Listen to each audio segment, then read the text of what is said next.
right, well, welcome back to the Nub Podcast. I'm the Merce. This is Felton. And today we're going to talk about nerd stuff. Ow. All right. And probably beat ourselves up. Hey, I'm just going to whack my elbow on everything. So, interesting week. Okay. Gaming news, movie news. All kinds of news. All kinds of nerd news going on. Okay. Well, hit me with something. What was it? This past weekend they had I guess I'm dating the episode, but there was the Vera Comics. They had that neat little cosplay meetup. Yes. I didn't get to go, but I saw the photos on Facebook. The things that we should be attending. Yes. It looked fun. They got some notable cosplayers, I guess. I mean, they at least have a page. Yeah, they have a page. Mm-hmm. More likes than me. I think I have 7. So. All right. Woo! I'll make sure to like you tonight. You'll get 8. I'm so famous. Let's see. Facebook famous. Yeah. Absolutely Facebook famous. So we went and saw Kubo and 2 Strings. Okay, and how was that? Now that's the stop animation movie, correct? Yes. Okay. And I add that emphasis because it is stop motion. Mm-hmm. Kubo and all the primary quote unquote actors in the whole thing were stop motion. Okay. However, they cheated. How did they cheat? The background characters did not look stop motion. They were moving way too smoothly. So they computer animated the background? Yeah, and to be fair, to do a fully stop motion movie like that, I understand it. It is quite a bit of work, especially with... but look at Nightmare Before Christmas and other such movies like that. Like, they took the time to make every single person in the background. Well, and the only reason I say that, too, is because I watched some of the production notes, and I suppose, correct me if I'm wrong, but it did appear to me that there was a fair bit of green screen for the set pieces and other actors, to be filled in. So I think they did cheat. See, I don't know if I can be down with that. Like, I was a big fan of the Wallace and Gromit series. I used to love a lot of the stop motion animation pictures. Like, I used to love that stuff. Those the Rudolph the Red-Nosed Reindeer Christmas special, whatever it was. I enjoyed all that stuff. So to think that they took that and did a lot of computer animation with it, it almost comes down to, why didn't you just do another computer animated movie? Another Pixar. Yeah. Because you can make the claymate, or you can make the CG look like stop motion. Exactly. Which it kind of makes me wonder too. I just looking at it, a lot of the background looked like it was CG. Mm-hmm. What's the point? Yeah, exactly. I mean, don't make it stop motion if you're not going to make don't make it stop motion animation if you're not going to do the whole thing stop motion animation. My opinion, they could have. No, they could. In my opinion, have kind of taken out a couple frames here and there at least to make them look. I mean, there were just some scenes where it was just blatantly obvious, like these background characters, they're all CG. But I don't know. I feel as though my eyes got sweaty a couple times. That's sweaty. Yeah, your eyes sometimes when you're in the theater. And, there's just, it gets really warm. What are you talking about? And your eyes get sweaty. Your eyes get sweaty? Your eyes start to sweat. So you cried. The movie made you cry. No, I didn't cry. The movie made you cry. I just choked up a little bit. Because here's the thing. The bottom line. See, I blame it on dust usually. I've never heard somebody say that their eyes got sweaty. He's a little boy. Okay. The core of the... Oh, so it's a boy? I thought that was a girl. Yeah, no, he's a little boy. Okay. A little boy, little girl. I mean, it doesn't matter. He's a child. Some unisex creature. I think he's a boy. Kubo. That sounds boy. But a boy like that should not be going through the things that he was going through. Okay. And it was a very tragic, very, very sad movie. But I don't know. A lot of these movies for kids really are that way, though. Like James and the Giant Peach and, all these movies where these kids have the most horrible things happen to them. And for some reason, like some witch or somebody wants to hurt them. And, it makes for some paranoid people later on, I think, in life. If I had seen that movie at 8 years old, I would have been deeply traumatized. Well, you want to talk about some trauma? I mean, absolutely 100%. Like I've said in the past, like I, kind of grew up in the 80s, and those were some of the most traumatic movies of all time. Like look at Labyrinth, look at the Dark Crystal series or the Dark Crystal movie. Alien. Like, well, I'm just talking about kids movies. Like these were considered like movies for kids. Like, have you ever watched Dark Crystal? I remember it. I just haven't haven't seen it in many years. There are these crazy, like, vulture, creatures that are trying to kill this young boy. Yeah. And, I mean, it is just... It's with the puppets, right? Yeah, I mean, it was all Jim Henson, but, I mean, Jim Henson was some whacked out stuff back then, too. Like, it wasn't just Sesame Street and Atreyu and his horse, man. Yeah. That's still... Atreyu! I still cry a little bit at night. Yeah, I'm not gonna lie. Like, I've had a nightmare or two about that. Like, your horse falling into an awful pit of despair. Oh, man. So, what's your impression of the movie? Like, how did you feel about it? Besides it made your eyes sweat. I would say probably... This is a huge generality, but I would on the Felton scale. On the Felton scale of movies that haven't sucked in the past couple of years, it definitely is on the movies that have been really, really good in the past couple of years. Okay. Better than Suicide Squad. Whoa, really? Wow. I know. I think I just might have audibly heard somebody right now is angrily slapping away at the keyboard. That was a dumb movie. It's a kid show. You're a kid man. Well, I guess I have to see it now. Okay. Yeah. All right. Wow. That's a bold statement, my friend. Yeah. You really put yourself out there on that one. I did. That is my opinion. All right. Well, that is a movie that I guess I'm gonna have to check out then. So we were talking off the air or off the podcast or off of the internets or whatever. IRL. Yes, in real life. Yes, which is scary sometimes. Actually, like sometimes if you're not behind a keyboard or you're not, you can't say all the horrible things about people's moms and stuff if you're not on the microphone. Like, yeah. So that's weird when you have to talk to somebody in real life and actually carry on a conversation. Well, Overwatch is forcing you to, when you say GG easy, now says, I'm struggling with...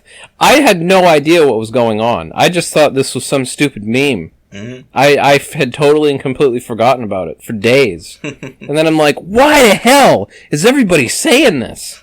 And then I Google it. I go, oh, I remember. Oh, I feel stupid. Yeah. But we were talking in real life after I think we did the last podcast. I saw that you had Vampire the Masquerade, like the video game for the PC over here. Oh, yeah. Oh, and I have the Steam edition. Yes, and we were about to talk about it, and I was like, wait, we have to get on the podcast for this because I have a story about it, and you said that you had a story about it. So I'd like to hear your story first about Vampire the Masquerade, and then I'll tell mine. Well, Vampire the Masquerade Bloodlines. I think it was produced... Trokia was the game studio. Okay. They closed like right after the game was released. Because it was so fantastic. Okay. Here's what I don't get. That game was amazing. I remember... Alright, let me start from the beginning. Half-Life 2 was the quote-unquote first game that was going to get released on the Source engine, right? Okay. Yep. So, if I remember the timeline correctly, Vampire the Masquerade Bloodlines actually came out as the first game on the Source engine. I think they actually did it to try and, like, undercut Half-Life or some, BS marketing thing, whatever. Yeah. So, I get into this game, and I just remember being blown away. It's a first-person shooter. I felt it was very similar to Deus Ex or Deus Ex or Deus Ex, however you want to pronounce it. Yeah, some people even say Deus Ex. Deus Ex. Deus Ex. And Deus Ex. So I absolutely loved it. Loved the whole motif of being a vampire. It was such a fantastic choose-your-own-adventure book. Yeah. Choices that you made early on in the game, somewhat affected later on. So there was a bit of a play there. So it was definitely a game, I think if it had been done today, could have been executed beautifully. But with what they had, I thought the game studio did well. Okay. Now, Trokia, and I hope that I sound like an asshole if that wasn't the studio. Understand that we're always going to sound like assholes on here because there's always going to be something that we don't quite know. It's not the right studio. But so they closed. We just got to own it. Yeah. They closed right as the game was launched. So, boom, they closed. And there were actually guys that were there trying to release some, like, essential patches to actually keep... Because they released a patch for the... what's now the Gold Source engine, I think they call it. They released a patch which broke it. Okay. So there were people that weren't getting paid that were in the offices fixing this game as they're, like, imagine hauling boxes. I read an anecdote, I think somebody was telling the story, and I always took it as fact, because why the hell would you lie about this? Yeah. They're, like, bringing boxes out of the place, and their guys just, like clacking away trying to fix the game. Trying to get the last, like, little code in. Yeah. So, I mean, I always had, like, just mad respect for these guys, because they got the game out there, and really I saw the artistic vision. Mm-hmm. I was like, I know what they're trying to do with this game. I love it. So the game just gets, shit on, terrible reviews, kind of, if I remember correctly, and it sat for a long time. Then this fella came along. I thought his name began with a W. Wheezy Wasp. Maybe it was Wasp or Wesp. Wesp was his name. So it wasn't Wheezy? It wasn't. No. I think it was Wesp. Was that Lil Wayne or something? No? Yeah, okay. It was his rapper name.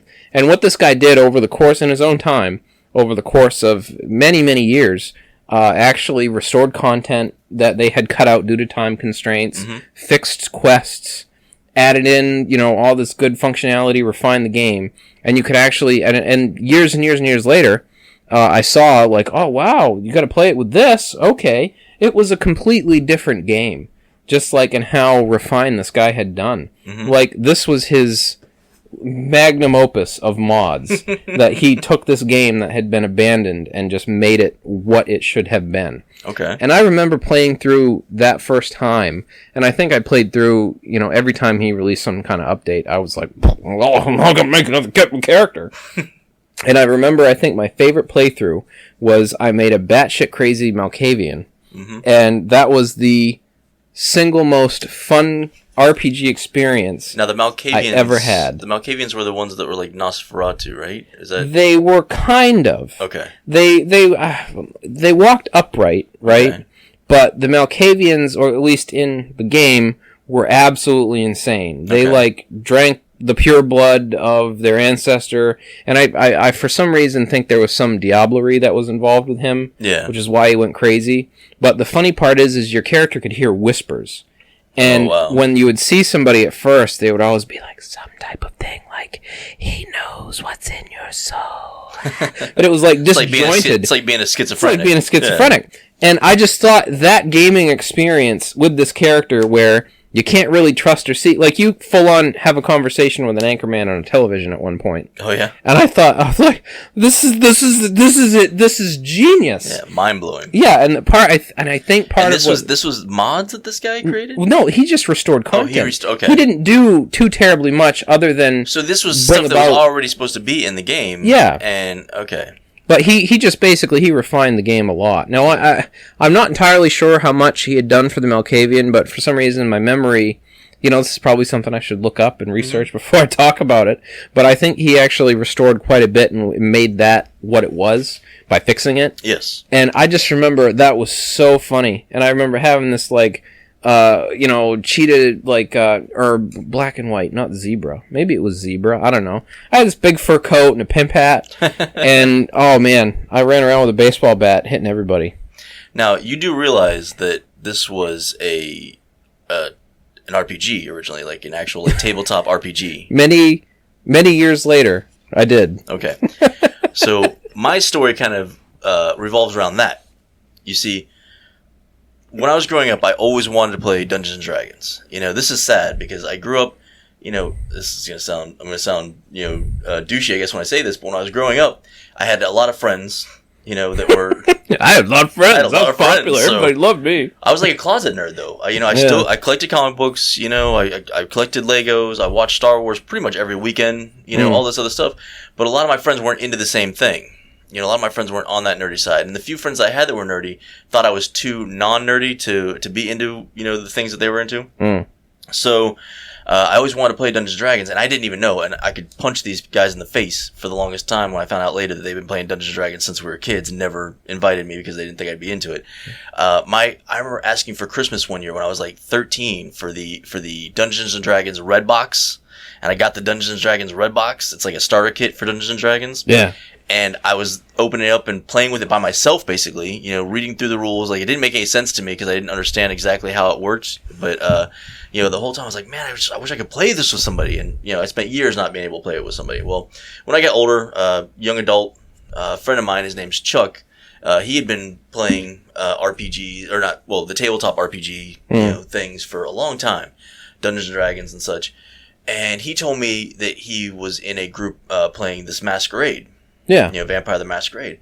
And I was like, that's awesome. I would love to go and do that because it's, vampires and it's tabletop RPG and I just really want to try it out. Well, there was something that Chuck left out about how they played Vampire the Masquerade. You see, and this was my first experience having to deal with this. See, they actually LARPed Vampire the Masquerade. Yeah. They didn't just play it at a table. Okay, so when he told me that we were going to go, play this game, I was like, awesome, this is going to be great. He came to pick me up. We had to go to Coco. I didn't understand why we had to go to Coco Village to play this game. In Village. And the whole time we're getting there, we're talking about, oh, my character's going to be like this and that and blah, blah, blah. And, and he's kind of explaining kind of the rules and stuff to me. And, I was really getting into it. So we pull up to the park in Coco Village. That big park they have there. I don't know what the name of it is exactly. But we pull up there probably like 9:30 at night. Big Park, that's the name of it. Yeah, it's called Big Park Coco. Yeah, Big and Park. So it's dark out. And I just see tons of people getting out of their cars and vehicles, like going to this park, and a lot of them are dressed, like vampires, I guess. Trench coats. So this was Pokemon Go before Pokemon Go. Yes, this is Pokemon Go before Pokemon Go. And so I get out and I'm like, why are we at a park? And he's like, oh, this is where we're going to play the game. So I just thought maybe because there were so many people there that we had to bust out the table. We're going to take a bunch of the picnic benches and put them together and sit down and do this. No, not at all. So everybody proceeds to go to different parts of the park and they name different parts of the park, this, that, and the other thing. Like, here's the store. Here's the mansion, here's the blah, blah, blah. And they're pointing at, like, the swing set and the monkey bars. And so I'm really confused. And then it starts. And everybody's running around like, oh, I shot you, I did this, I did that. I'm like, are we playing pretend? Like, is this like... I'm a grown-ass man, and we're running around a park playing pretend. Like, shoot 'em up. Like, oh, I got you. No, you didn't. Yes, I did. No, you didn't. So I was completely taken by surprise. So I got killed relatively early on, mainly because I wanted to die. Yeah. Pretty much the whole experience I wanted to die. Yeah. I kind of sat around watching these people who, some of them in their 40s or so, were LARPing around the park. Now, just so you guys know, I don't have anything against LARPers at all, whatsoever. It's just not my scene. It's not what I'm into. So I was not prepared for this. This was not what I wanted to do. Mentally. Yeah, I felt violated, to be quite honest. So years later, me and my girlfriend at the time went to MegaCon, and we were invited into what they called like a social LARP situation. But the thing is, they never mentioned that it was a LARP situation at first. They said it was a social game. So social like, theater. Something like that. Yeah. No, well, they said social game to me, So I was like, all right, let me try this out. We go and we sit down, and they're telling us what the situation is. It's like a zombie apocalypse situation, and we're all, survivors, and we're in a group, and this and the other thing. And then they started throwing the word LARP around, and I was like, nope. And I stood up, and my girlfriend at the time was like, "What are you doing?" I'm like, "I'm not doing this. Like, I don't do LARP. I'm not a LARPer. It's not my thing."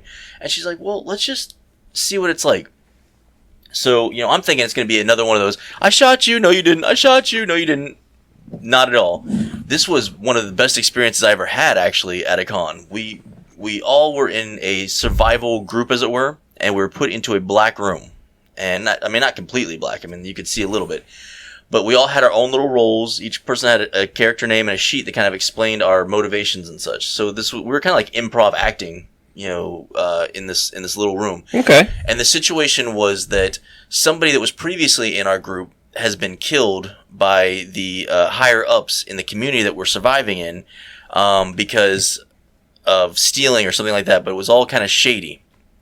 And what they would do is we're all left in this room talking to each other, and one person from the higher ups would come in and grab somebody, take them out, like interview them, and then bring them back. And then we would ask them questions and try to figure out what was going on.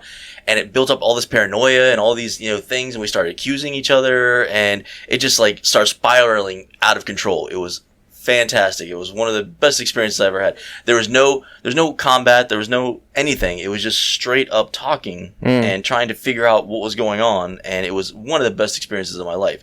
So I will say that if I ever get invited to do that kind of LARPing again, I am down. I am not going to run around casting fireballs at people and telling them that I hit them and them telling me that I didn't hit them because they've got this shield on them or whatever the case may be is.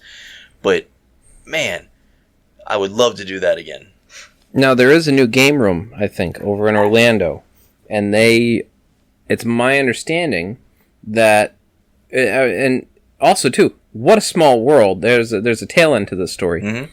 It's my understanding that they do something very similar to that. Okay. As a matter of fact, that may be the very same group that you're talking about. Because this past year when we went, there was a guy at a booth and he was talking about this, interactive LARP theater that they were putting on, and they were coming up with this warehouse that had several different rooms types and office spaces where you go in. It's almost like an escape room, but you're doing the same thing. You're LARPing. Yeah. And he was commenting on my Inspector Gadget outfit, and I said, "Man, I saw this video online that absolutely inspired me to do this because." He's like, I've been trying to figure that out for years, to do this. And I said, I saw this YouTube video, and this guy had, like, this power pole that he had duct taped a glove on, and that he was flying that thing in and out, and, it was so cool, because the hand would extend out, like, 10, 15 feet. Yeah. And I'm like, I've got to come up with a way to do this. And he goes, wait a minute, was it in, like, a living room? And he's just kind of wearing a trench coat and all this stuff. I'm like, yeah. He goes, that was me! I'm like, you inspired this! He's like, that's amazing! And I could not believe. I love it when nerdoms come together like that. I love it when it's like, oh, you do that? I did that! I couldn't believe I met the guy who, in, just this stupor of trying to find inspiration, I found it in that video. I thought, that's the greatest thing. That is flipping hilarious. So, a couple remakes coming out. I don't know how you feel about remakes. Me personally, I'm not a big fan of remakes. I really want more original content. I'm getting tired of just the same stories over and over again. 2 remakes that they're talking about. I don't think we discussed this yet. I think we meant to discuss it and we just never got to it. They're trying to remake The Crow. Yes. One of my favorite movies growing up. Who do they sign on? Well, they don't have anybody now because they keep signing people on and then they lose them. Then they sign a director on and they lose them. Yeah. Which, in my opinion, I'm okay with that. If I don't want a remake. If they want to make a new Crow movie, because they can. Like the Crow comic books, were a series of comic books where it was different people would get the Crow powers and you just kept going on. And they did that with I think there's like 4 Crow movies actually. Yeah. So there's no reason to remake the first one. Exactly. Just to try and, clickbait Brandon Lee fans or whatever. Exactly. I really hope that it falls on its face and then they just kind of maybe do another sequel. Or there was a series on or TV. An original. Yeah, there was a series too for a little while. It was quite good. Yeah. Mark Dacascos or whoever. He was always in stuff. I always liked him as an actor. But he always kind of did your, where they wanted like a half Asian American actor to throw into stuff. He was their guy. They're like, oh man, well, what we need? We don't need a full Asian. Like, I don't want a full Asian, but if we can get a half an Asian. This is the goofiest thing, though. I still say one of the best things he ever did was, first off, Master Chef. He was the host of Master Chef for a bit. That was the American one? Yeah. Yes. Okay, that's him. I absolutely loved him. Alakazam! I loved it. But he did a documentary called Finding Damascus or something, where he does this investigative journalism trying to find the secret behind Damascus steel, the swords. Yeah. And that was one of the most damn interesting things I've ever watched. I'm like, he needs to do documentaries about history and swords, and I will watch that until the end of time. Just because he's such an interesting guy. Yeah. I'd absolutely that's the goofiest thing, but that's my pinnacle role for him was that stupid documentary. From now on, you would do documentaries about swords. And food, actually. Yeah. And then I guess they're talking about making a Lost Boys TV show. They did it with Lethal Weapon and Rush Hour. I don't... The money grab for these studios sometimes is astounding to me. I mean, they finally made a sequel to Lost Boys, and it was bad. I never watched it. It was bad. It looked awful. It was awful. It was. Did it even have what's his name in it? No, I think it had both the Coreys in it, actually, if I do remember correctly, because it was just before the other Corey died, whichever Corey that died. But it was bad. It was just really bad. It was pretty much like somebody who saw Lost Boys as a kid wrote their fanfiction. Exactly. All right, I'm gonna pause it. Okay, I got this figured out now. Yeah. So, yeah, I don't know why they had to make the movie in the first place. It does look like somebody had basically watched movies when they were a kid and was like, oh, I can write my own Lost Boys movie, and somehow had the money to produce it. Although, after watching it, I do know that it was probably very cheap to make as far as movies are concerned. So I tried to watch the first episode of the Rush Hour TV series. Yes. Again, I was pissed at Overwatch. Mm-hmm. So I was like, I believe it was after a game where it was Lucio and 5 Mays. So I was hating life at that point because I could not get through them. So I said, I gotta watch the show. So I put it up, and 15 minutes into it, when the Chris Tucker character, who I think was like 2 feet shorter than Chris Tucker, was riding on the side of a helicopter, shoots the guy in the leg, jumps out of the helicopter, lands in a pool. I'm like, that's absolutely ridiculous. That's the most ridiculous thing I've ever seen. That would never happen. I can't even suspend my disbelief for this. You couldn't? No. That doesn't seem at all feasible? No. Jumping out of a helicopter while shooting and landing in a pool? No. Yeah, he sticks his hand in the little window and basically every 90s movie, every 90s action cop movie. Well, here's the thing, and maybe I'm a little biased, maybe. The fact that they couldn't just hey, let's just do a blatant rip-off television show, and we'll do something else. Mm-hmm. Why do you have to remake Jackie Chan? You know? And I'm sure this guy's perfectly good. And I'm sure the guy playing Chris Tucker is perfectly good.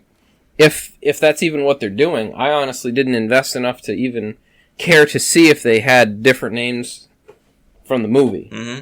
But I'm assuming, since they're doing the same thing with Lethal Weapon as a TV series. Oh God! That's what they're doing. So I don't understand. I don't understand any of this stuff. I don't understand the need to keep remaking and reliving the past. When there's supposed to be so much potential for so many new things, so much new content. I mean, where's the creativity gone? As terrible as his films are, if you actually listen to interviews with Uwe Boll, or however you pronounce that gentleman's name, he actually was a very smart guy. He actually studied film, this, that, and the other in school, and actually has a decent resume. Mm-hmm. And I was watching an interview with him, and he was actually talking quite impassioned about genre films. Yeah. And how, you watch the film as a kid, and then want to remake it or have your own take on it as an adult. And I thought, that stuck with me. I was like, man, he's right. And look at what's happening now. It is. It's exactly what's happening. And I get that, but it doesn't mean that we have to actually, entertain that thought process. There's no reason that we should be rehashing all these old movies. Retelling the same stories for the past 1,000 years. I mean, I guess, I was just about to say, I guess we could, say that we've been doing that forever. Because we have, I mean... But at least give it a different name. Yeah. Well, and that's the thing, too, and I think that was another point, or maybe I'm mixing interviews in my mind, but I think that's another point he made, is that a lot of these stories follow the same characters, arcs, and everything as stories that we've always told, just, different character names. And I always thought, man, that blows my mind, because it's true. Mm-hmm. I mean, look at what was Superman based off of? It was based off of John Carter of Mars, wasn't it? Something loosely of that? I mean, really, if you want to get real I mean, Superman was basically Hercules. Yeah, exactly. So and the timeline I read, John Carter was based upon somewhat of Hercules. Okay. And then Superman was based off of John Carter. Mm-hmm. So, really, Superman was based off of Hercules, right? Yeah. So it's like, it's all the same shit. Yeah. We keep retelling Shakespeare over and over and over again. Oh my god. It's true, though. I don't know. It's getting old. It's time to move forward. Society, it's time to move forward. And look at what happens when somebody tries to make a new movie. Pluto Nash. I bring this up every time a conversation comes up about movies. Yeah. I, to this day, stand by that movie because I think it is unique. I think the visuals are wonderful. I think the sets were wonderful. Mm-hmm. I just thought that was a great movie. Yet people hate it. You're probably thinking in your head, that was a shit movie. But it's like, I mean, I wasn't gonna blow your spot up, but I'm not gonna say it was a great movie by any chance. I just think it was unique. See where you're coming from, though. I like a nice, unique movie. That's why Labyrinth is one of my absolute favorite movies of all time. Labyrinth is one of the most imaginative, creative, strange movies I ever saw. Plus you get to see David Bowie's bulge the entire movie. Like it's like it actually has like a named role in the credits. Wasn't that I mean, come on, that wasn't his junk, was it? I mean, that was probably a roll of quarters or something. That was like a theater cod piece. What do they call it? A dance garment?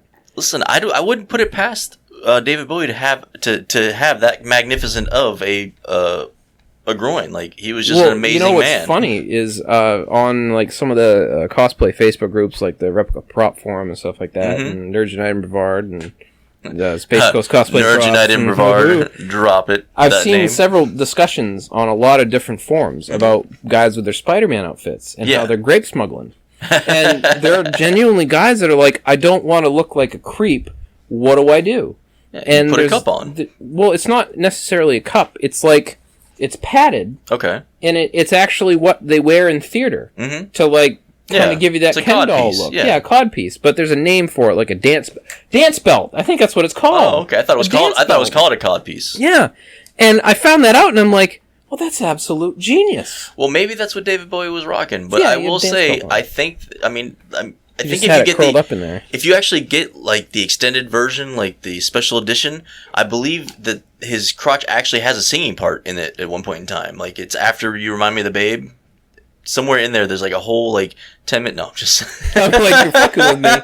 But David Bowie, I think he had a sense of humor, so I don't know. I mean, we didn't hang out that much, so I wouldn't really. Yeah, I'd never actually met him in person. Me neither, actually. Yeah, I chatted with him online a lot. Oh yeah. Well, I mean, we shared an email.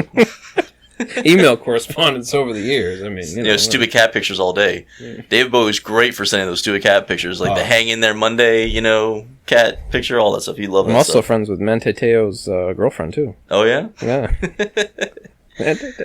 So, all right. I was thinking about this the other day. I get a lot of anxiety about this. I don't know why it bothers me so much. I think it comes from when you were a kid. Did you ever get anxious about like some of the toys you had that you didn't play with? Like maybe you felt like they had a life of their own, kind of like Toy Story kind of thing, where if you didn't play with them, maybe they would get jealous that you were playing with other toys or something like that. Have you not seen my room?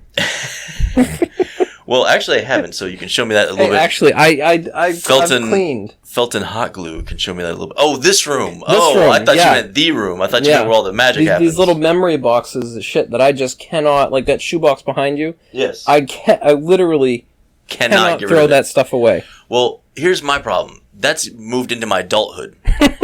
And now I will buy a video game that I'm really interested in.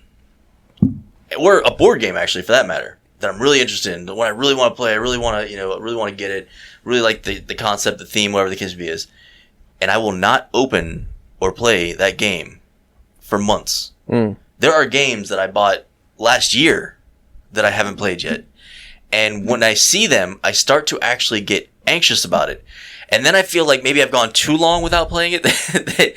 Now, if I played it, it would not have the effect that I wanted. I have no idea, but I get this anxiety about not playing the games that I've bought. Does that ever happen to you? Yeah, to a certain degree, yeah.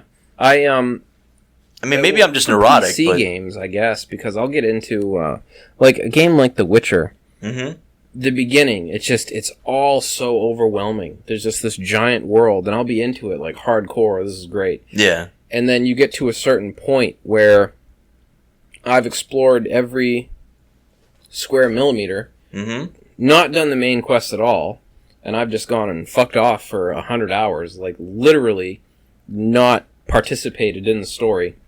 Oh, there's so many games like that for me. I get really bad about that. It started with Grand Theft Auto, and every time I get into those sandbox games, I just I will get lost forever just doing little side quests like help Timmy find his apple. Oh, I got that apple. Like I know that I have to save the world, but let me take care of Timmy's apple first. And then you get to a point where you got to make a choice, like Far Cry, Fallout, yes. The Witcher. I can't pick which girlfriend to have. That you go, oh my god! But this character's been following me around, and it's more traumatizing than your actual dating life sometimes. Because and for me, it's the story, because that's the first time I'm watching this story unfold, and I want it to be really good. If we actually dated the way that we choose our mates in these video games. Everyone would have like their 10, because you would be because you look at them. It's like, okay, what kind of buffs am I going to get from her? Like, what kind of abilities is she going to help me with? How's my story going to end with her? Yeah, or him? Am I going to have the best ending? Exactly. Like, man, I'm going to miss out on that entire thing, and I don't get the jet plane, and oh man. But like I mean, But then there'd be a lot of people like myself who wouldn't date at all. I would just have all these people like maybe on a string, like I just don't know where to go, so I'm just not going to continue the story on. I'm just going to stay right at this point and build my lighthouse. Yes. Another 5 stories until I get to the top of the world. And go re-raid the same places that I've been 100 times already. Then gasp, what's the bask in my empire of lighthouseness? My unstoppable, undying. Nothing. So, speaking of video games, I've fallen down the rabbit hole. Sorry, I apologize. The Junkrat hole. The Junkrat hole, yes. I am becoming heavily into Overwatch. Not just the game itself, but all the lore and stuff. Yeah. Oh my god. Blizzard is just, it's just amazing. Like this Sombra thing has got me all kinds of I'm watching videos every day when they're updating the trail. I mean, they've got actual hackers trying to figure out what the secrets are. I mean, that's so cool to me. It's so tempting because I may know someone on the inside, and I'm just like, I'm fighting the urge to be like, so I'm about to pressure you. What's the deal? Because they have nothing to do with Overwatch, but I'm just like, so come on, throw me a bone. I won't say anything, I promise. And then the Athena thing, like all this, the oh man, it's Athena. Athena's another character that they're talking about. Oh, is that the other one? It's the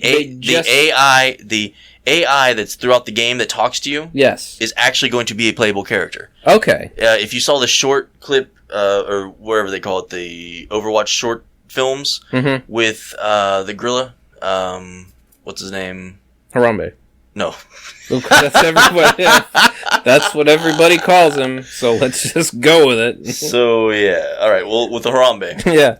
When him and Winston, there we go. Winston, okay. When him and Reaper have their fight in the museum, and the boy punches, poof, Doomfist. Exactly. The AI that he's talking to, Athena, is actually going to be a playable character. Well, that's like the Overwatch, like, AI, right? Yeah, that's the one Overwatch. That announces. Yeah, it announces when the games are beginning. It announces, all that stuff. So that is actually going to be a playable character. Hold on a second. Exactly. All right, so we're back. Had a dog-related incident. It's a dog barking incident. So we were talking about Athena. Yes, the new character. Harambe. So, like I said, apparently Athena is the AI that's throughout the game, and she's going to be a playable character. Now, what's even cooler, though, is that while Reaper was trying to get all of the Overwatch information from Harambe's computer, Athena. Harambe's computer. She started to sound like she was being corrupted. Yeah. So a lot of speculation is that maybe the Athena character you'll be able to play will be a corrupted Athena. It'll be like a Talon Athena. Yes. Oh, man.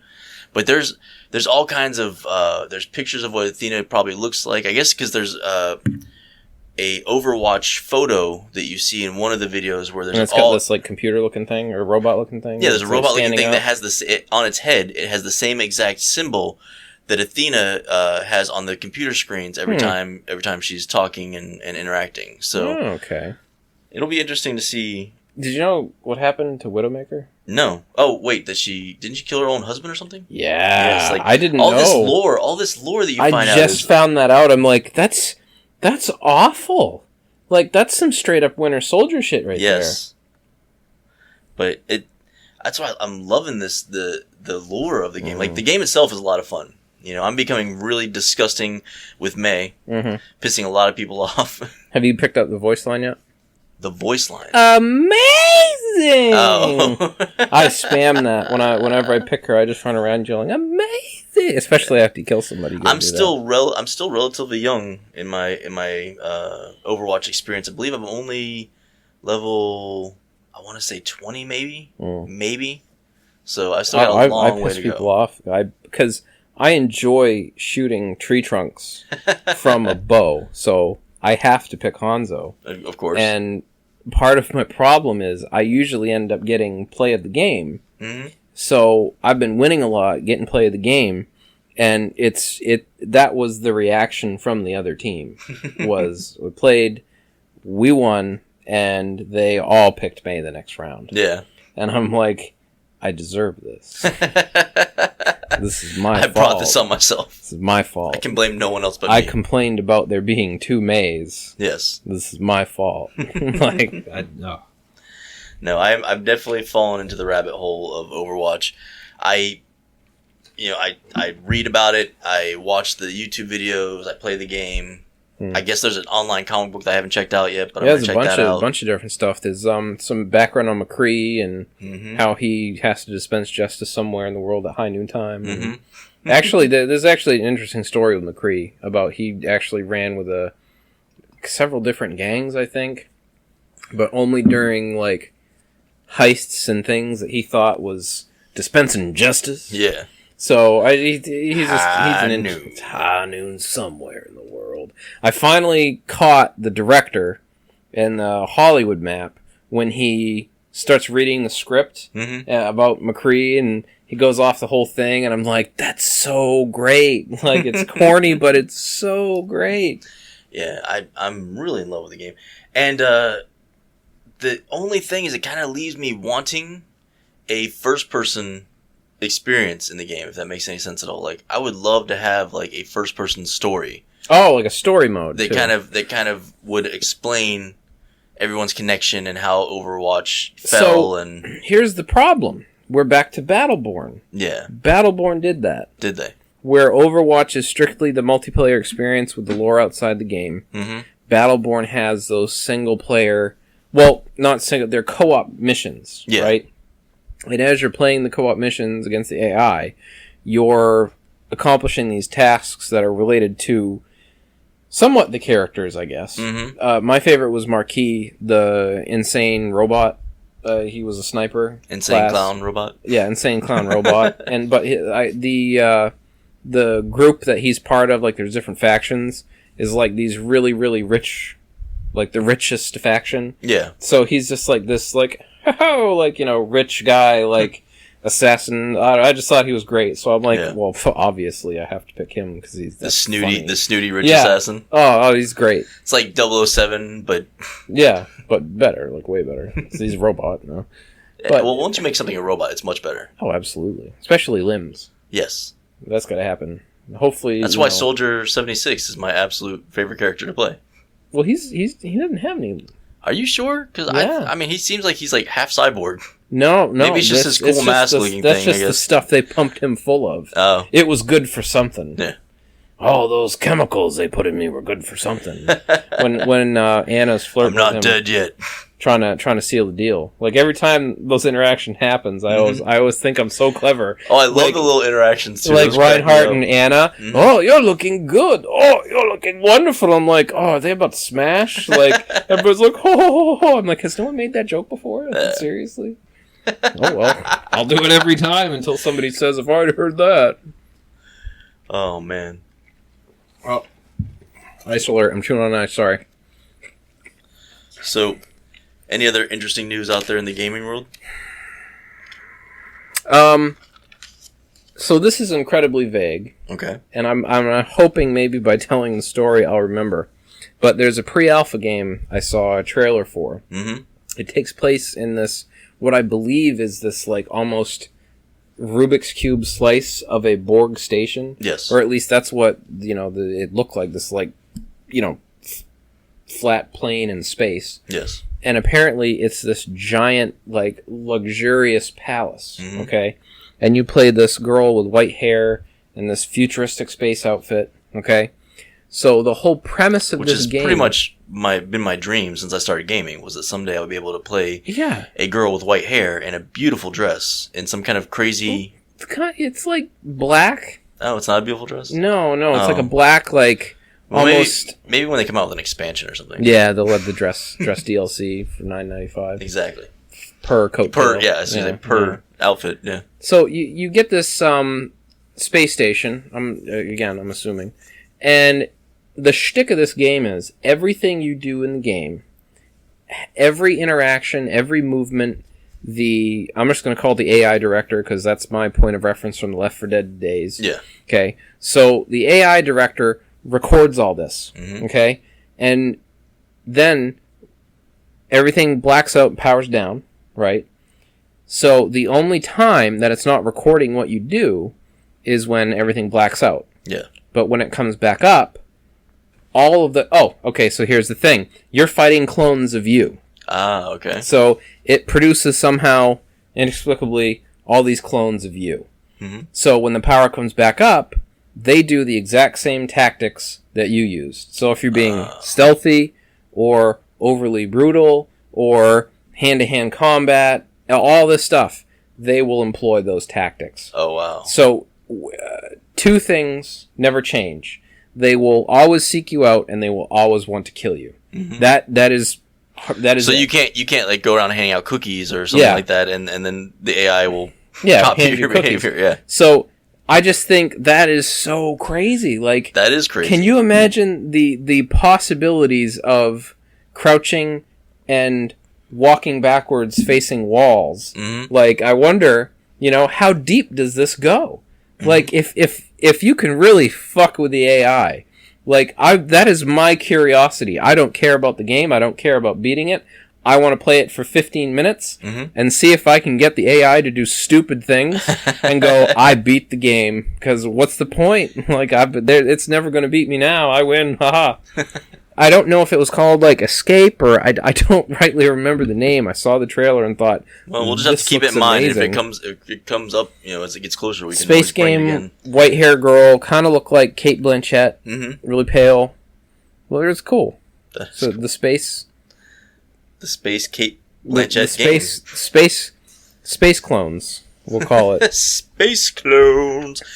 It'd be great if they actually have that kind of title, that kind of, when it comes in. I would love for games or movies or whatever to kind of bring back that cheese factor a little bit again. I mean, I see some of it happening with like Kung Fury and stuff like that, but just occasionally, like, oh, we've got this great idea for this game. It's going to be really revolutionary. It's going to be, great. And what are you going to call it? Oh, we're going to call it Space Clones. Okay, cool. How's the title going to come in? Well, we're going to have these big bubbly letters come in, right at the screen. And it's going to say Space Clones. like a serious hardcore game at the beginning of it. So like Psychonauts. Like, the games that have done that have been amazing. It's true. You have a strong art direction like that. And it can carry a game if you do it right. Another one too, We Happy Few. I've not played that one. Happy Few? I think I've read about that one though. I think that's the name of it. I saw a trailer for it. But if you want to experience a very Orwellian future, I believe that is the game to try. Okay. Because watching the trailer, this combines several genres. It looks like, visually it reminds me of The Ship. Okay. But the gameplay, it's like a survival game, and you have to survive in this urban environment. And I thought it was so clever because you take your happy pills, right? Yeah. And it makes the world look pleasant. But if you don't take your happy pills, you start to like see the world really for what it is, you know, like dumpy and whatnot. So the people that don't take their happy pills are called downers. I think of what it was. And that, oh man. And that's a great concept, though. People just beat them in the street with a baseball bat because they're being a downer, and then they go about their day. And that's the society in this game. And I thought, wow, this is going to be absolutely, I cannot wait to try that. I think it's in pre-alpha right now, or alpha. I love concepts like that. I don't know. It kind of reminds me of like games where they employ like sanity. Yeah. You know, and as you play the game, you get Manhunt did that, didn't it? Manhunt did that. A lot of board games, because there's a lot of them that are based around the H.P. Lovecraft world. Oh. There will be like sanity is one of your things. If you lose sanity, you die. Yeah, exactly. So I enjoy that. Speaking of which, actually, this last Friday, which I don't know when this is going to air, so this could have been like 17 Fridays ago, but a group of my friends and I got together to watch Reanimator. Have you ever seen that? That sounds so familiar. It's an 80s, really 80s. Is that the one that has cheesy... the Kung Fu monkeys? I kick ass for the Lord! No, it's a different one. No, Reanimator is, it's based off of an H.P. Lovecraft story, and it was done in the 80s, and it is extremely cheesy. But basically the premise is that there is a young doctor who is still in medical school, but he's created a serum that when given to a dead person, a dead creature, whatever the case may be, it brings them back to life. But every time they come back to life, they are absolutely insane, crazy, trying to kill everybody, yada, yada, yada. So, the whole story revolves around these two doctors. You know, one of them is the crazy doctor that's trying to reanimate everybody. The other one is the one who somehow, falls victim to being caught up in all of this. And I mean, the cheese factor of this movie is fantastic. Like the serum is basically a bunch of glow stick fluid in a big syringe. Oh God. And at one point in time, a decapitated reanimated guy has a woman strapped down, and he's trying to go down on her with his decapitated head, and just it's not working. Oh, it's just fantastic. Does he at least have a tongue? Oh yeah, I mean, sticking from his neck he's got a tongue, and somehow he's able to talk and make all kinds of noises, even though he has no no lungs or anything like that. But it's a fantastic movie if you really like crappy cheesy movies. It's on Netflix. We actually sat there and watched it. I'd watched it a couple times in my life. This is probably the third time I've seen it. But I was thinking of Dead Alive.